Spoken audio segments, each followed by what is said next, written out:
Hello, hello, hello. Welcome to the first ever TIPE conference. Isn't it amazing? I hope you're all having a super awesome time. This is SJ's Declassified Metal Survival Guide, where I'm going to take you on a journey through what it's like to work in metal additive. My name is SJ, and I'm an additive applications engineer for Siemens Energy. Today we're going to go over a little bit of an introduction, talk about, the additive process, part design, support design, printing, heat treatment briefly, and, then I'm going to let you get back to the super amazing conference that's going on. How's that sound? Good? Okay, cool. So to start, my first day in additive manufacturing was not all sunshine and rainbows like I had thought it was going to be. It was actually pretty rough. Metal additive is far more hands-on than I ever expected it would be. And on my first day, we got really hands-on in taking apart an entire metal additive machine. And while we were taking apart said machine, one of these cute little screws that you see that I was taking apart happened to get sucked up into the wet separator, which is basically this giant vacuum that sucks up the metal powder, mixes it up with like a liquid solution, and then renders it inert so that it doesn't get all explosive when you're disposing of it. And I was devastated because, it smelled really bad. I had to take the wet separator apart, dig through all of the sludge to find this screw. And I had very little help doing it. It was very much a literal sink or swim type of first day that I had.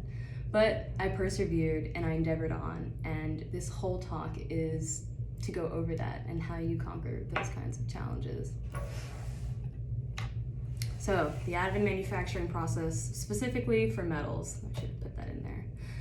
Number one, part design. You get the part, what do you do with it? Number two, build setup, what you do with it, how you put it on the plate, how you set it up in the machine. Three, machine setup. Then there's printing, build removal, which is taking it out of the machine. That's its own process. Heat treatment, cutting the parts off of the plate, machining, and other post-processing, surface finishing, and then quality inspections. Unfortunately, I don't have all the time in the world today, so it looks like we're only going to be covering these steps. So let's get into it. Part design, 3D printing constraints, learning how to set healthy boundaries for yourself and for your prints. Here are the basics. This is pretty much what you need to know before you get started. Make sure you Here's what you need to know before you get started. When you get the part from your customer, sit them down and have a talk over these basic design things, especially if they've never designed for additive before. You want to go over wall thickness, pin diameter, which is basically how thin can you print a little stick, hole sizes, powder escape holes. Make sure that you push your customer to let you put in as many powder escape holes as you can. I promise you it is worth it. You don't want to sit there powder moving for the rest of your life. Make sure you go over overhangs. That's another big important one.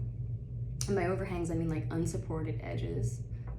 Oh, that's the next one. Aspect ratios, which are basically the ratio of how tall the part is to like how much square footage it takes up on the plate.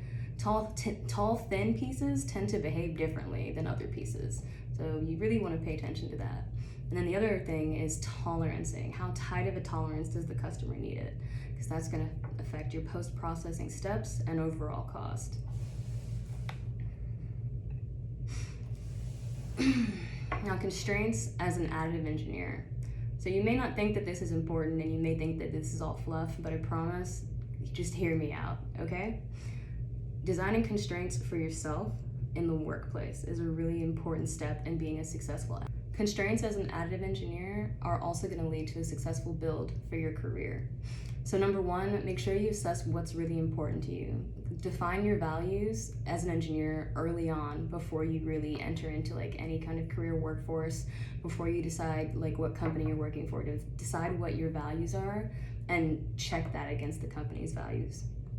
Number 2, set boundaries around your values. And then number 3, maintain those boundaries through practice. So here's what I'm talking about. When I first got into metal additive, like on that first day, it was so much of a boys club. Like, it was literally all boys and me.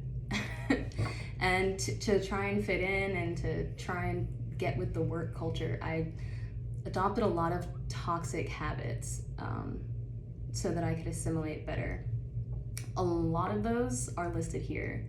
Some examples include working late, taking calls at any time of the day, never turning down any print jobs that I was offered, being the yes person. So this means that if a customer wants a part that's seemingly impossible, yeah, I was that dummy that always said, yes, sure, of course, we can print it. We'll find a way. I'll find a way for you. Oh, young SJ. And my biggest, unhealthy, constraint, my biggest unhealthy boundary was I was always afraid to ask for help because it was just a boy club. So if I asked for help, I just felt like, that weak little girl in the room that was always, disrupting everyone's schedule because I needed help with every little thing. I couldn't have been further from the truth. So a large part of the reason why I had adopted all of these really unhealthy boundaries in the beginning was because I'm super introverted. I know, I'm on camera right now seeming like a normal human being, but if you meet me in real life, I'm actually pretty quiet and pretty introverted. And learning how to navigate a corporate space as an introvert was really, really hard. I absolutely hate talking on the phone, and it's not just because I'm a millennial. So for all my other introverts out there, get your screenshot key ready because I'm about to help you out. So how to navigate setting your boundaries as an introvert. Let's go. Okay, number 1, take time to respond. When someone sends you an email with a request for something, take a minute to think about it before you immediately say yes. So this is one of my go-to phrases. Someone emails me asking for something, and then I say something along the lines of, maybe, I'm not sure right now. I'll check the schedule and get back to you by tomorrow. Easy. They know that they've been listened to. You haven't done anything wrong. It's totally fine to give them a delayed and informed response. They're more than happy with that. Number 2, communicate as clearly as possible. This is very specifically in regards to your boss, because sometimes bosses are doing a whole lot of things that we can't see, and they're juggling a whole lot of information that they can't share, and it's hard for them to communicate some of that to us sometimes.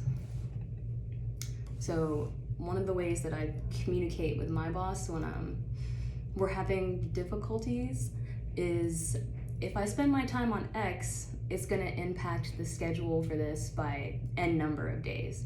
Or if I spend my time on X, there won't be enough budget left to do Y. And number 3, don't be afraid to ask why. This goes towards your suppliers, it goes towards your boss, whoever you might be working with. Sometimes it gets really frustrating when everybody is being super demanding of your time and of your energy, and it helps a lot to know why that is. It helps take the stress off of you. So don't be afraid to ask why. And by that I mean, if your boss is being super demanding, say something like, tell me about why you need this done in this time constraint. And just knowing the backstory about why it's so important sometimes can help you figure out how to prioritize all of the things that you have on your plate for that day. Okay? It's not that bad. I'm gonna pause here, let you take a screenshot. Okay, cool. Moving forward. Build setup. We're gonna talk about supports and how to set up effective support networks. Build setup. We're going to talk about supports and how to set up effective support networks for yourself. Supports. Why do you need supports? I mean, the customer should obviously email you a perfect additive part every single time, right? No. So you need supports because number 1, they act as a foundation. Number 2, they help hold it down. And number 3, they help take the heat off. This goes for supports when designing your part, as well as choosing people to be in your support network. Ooh, okay. So 2020 was a rough year, as I'm sure we are all aware, and it was probably one of my roughest years to date. At the start of 2020, I was feeling really, really lonely in my career because I was the only girl in a boys club, and no matter how hard I've tried to fit in, I felt like a guest in my own home, if that makes any sense. I could never quite be one of the guys. So I was really looking for mentorship and other women to connect with in the community. And one day I was just bopping around on Twitter and this random person reached out to me and it ended up completely changing my life. That person is future Dr. Alex Kingsbury, who's all the way in Australia. She reached out to me on Twitter and was basically, well, you can see it here on this slide. So when she reached out to me, I ended up joining the Women in 3D Printing Oceania chapter and waking up at 5 a.m. once a month during the pandemic just to hang out with like the most amazing group of women I've ever met. It's a lot of fun. Please come visit us. Examples include Halloween and, just our regular happy hours and get-togethers. It's typically like a coffee hour for me, but everyone else is having a good time, so I'm obviously having a good time too. What I didn't know was that once I joined this group, how much I would really need them and how much I would truly be relying on them for the 2020 year. As the year progressed in 2020, things outside of work became much more difficult for me. With the onslaught of, police brutality growing, it was really hard to leave work at work. And then with the pandemic rising, it was also hard to leave work at work because we started the whole work from home phenomena. I only got to work from home for a short period of time because 3D printing is very hands-on, but for the time that I was home, it was incredibly difficult. I would be in meetings or at my desk and I would hear protests and marchers outside. I would hear helicopters hovering overhead in the middle of like big team meetings. I would see people who looked like me being brutalized on television over and over and over again every day. And it was really hard to stay focused as an engineer, and it was really hard to get up in the morning sometimes having to see this kind of thing. But having the support network that I did made all the difference. Having them call to check on me, to see if I was okay, having them reach out to ask if I needed help with anything, if I needed someone to vent to or a shoulder to cry on, really, I can't put into words how grateful I am that they found me. Sorry, I'm getting a little choked up even thinking about it. So yes, thank you to my Oceania chapter. You really saw me through like the most difficult time in my career and in my life. Okay, back to the engineering part. Solid supports. Solid supports on an additive part are basically the supports that are not going to be removed by hand. They're the supports that hold the part down to the plate most securely. It's made up of a lot of material. So those kinds of supports are like your friends and family. It can be your faith if you're a very religious person, your spouse, and again, we're coming back to those core values.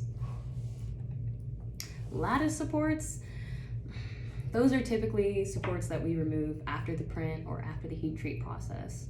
They're helpful, but they're mostly just a temporary support. So examples of lattice supports are like classmates, your bosses, even your customers. Sometimes it's your colleagues or your mentors, because you can't have more than one mentor.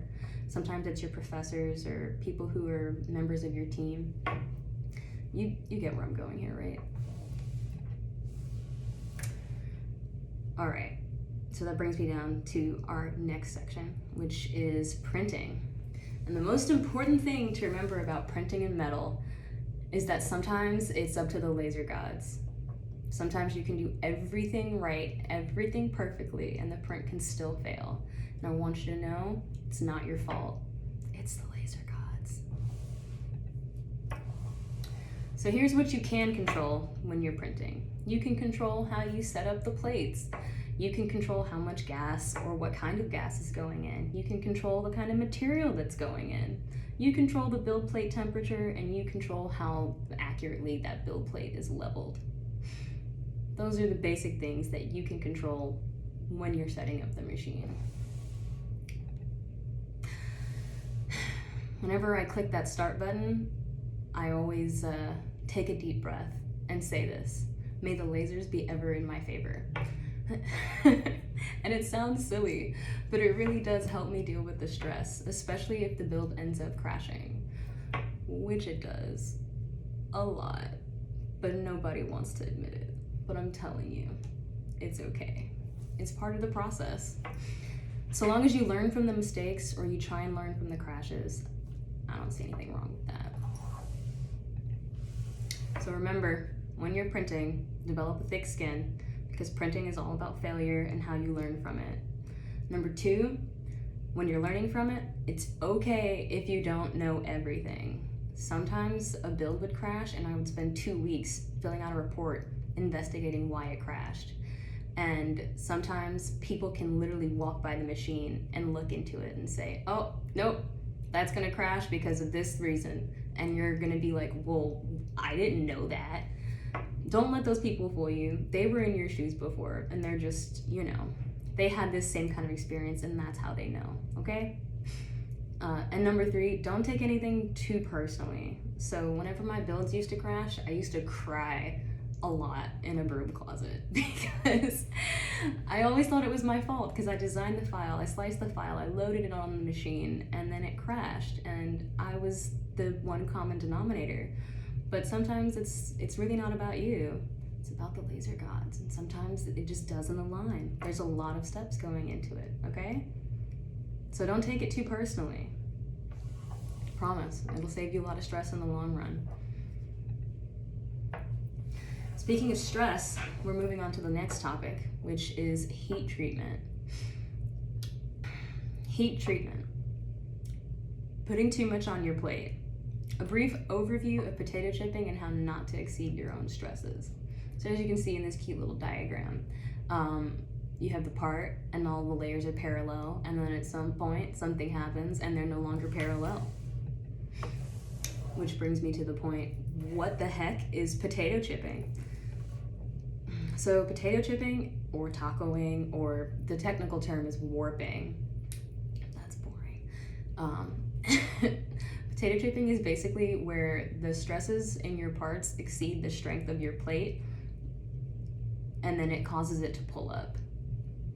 Or in layman's terms, it basically means your part becomes so strong from all the thermal stresses that it literally rips the plate up out of the machine. And it does that funky, wonky potato chipping thing that you see right there in the picture. This is me, but also this is fine.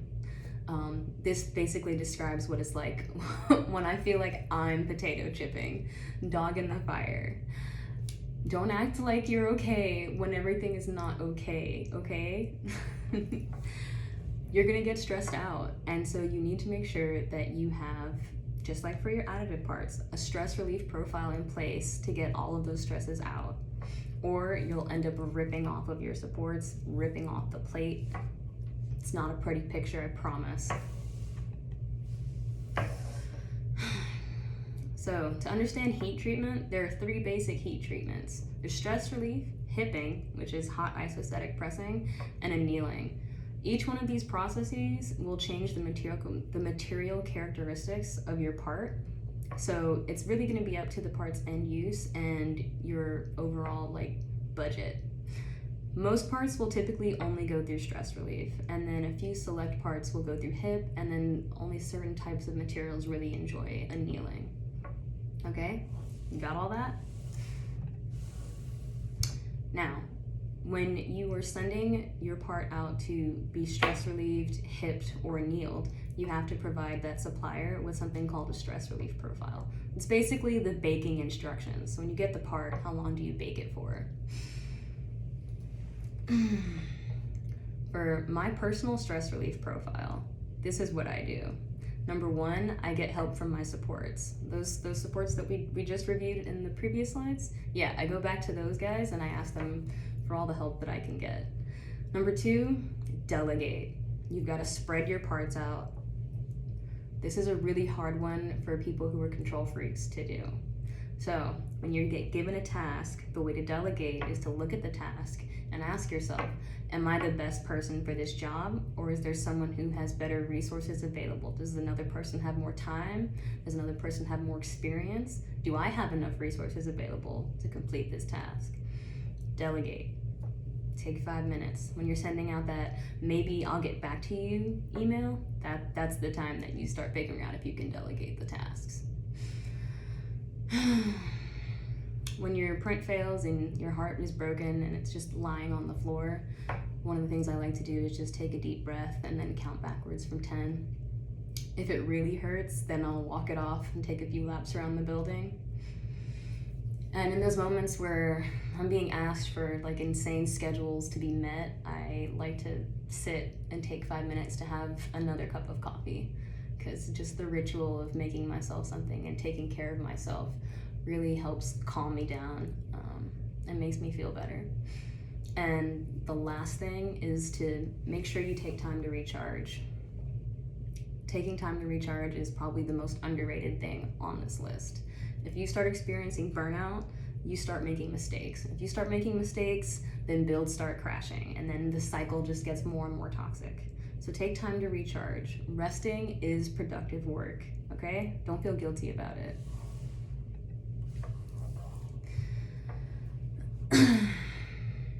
And now for the conclusion. Okay, so far we have covered part design, build setup, printing, and heat treatment. So now we're reaching the end of our time together and I've got to go. So before I do, I'd like to impart a little bit of wisdom that I wish I had known when I started my additive journey. Just because you can print it doesn't mean that you should, or even that you have to. When I became an engineer in my first engineering class, day one, we went over the engineers. First class I ever had, on day one, we went over the engineer's creed, which you can see here on the screen. And what stood out to me the most about this creed was dedicating my professional knowledge and skill to the advancement and betterment of human welfare, and the public welfare above all. So when I started out in additive, I really wanted to make parts that were going to follow that creed. I really wanted to make parts that I could see having an impact on the world for the better. I wanted to make the world a better place. However, when I got into it, it was vastly different from what I had ever imagined. So just because you can print something doesn't mean that you have to. And we're gonna go back to, what I talked about earlier. So when I started working at my startup, about a few months into my career, the startup was purchased by their biggest aerospace supplier. Everyone was super excited and like over the moon about this. We were gonna have benefits and it was like, However, I had some reservations because they were an aerospace and defense company, and I didn't know how my overall morals fit into that, and I didn't really understand how I was going to set boundaries around that. Fortunately, the people that I worked for were very aware of that, and they were very aware of my values because I had set those boundaries early on. So the day before I had to make my decision on whether or not I would stay on and merge with the new company, the director of our site sat me down and we had a very long conversation. And by the end of that conversation, he expressed to me that he really wanted me to stay on. And if I was really uncomfortable working for the defense sector, then I wouldn't have to. And I just kind of looked at him and I was like, what? And he was like, well, if you don't want to print defense parts, then how about I just make you the head of our space and aerospace division? And I was like, word? No lie, I think that's exactly what I said. And he was like, yeah, I'm not gonna make you print anything that you're uncomfortable with. And I was like, huh, okay. That's like really awesome. So I just wanted you all to know that that is possible. If you set your boundaries and you're very upfront about your values, you won't end up in any morally compromising situations. I want to thank you all for joining me here. It's been a pleasure. I hope you enjoyed this talk. And I'm out.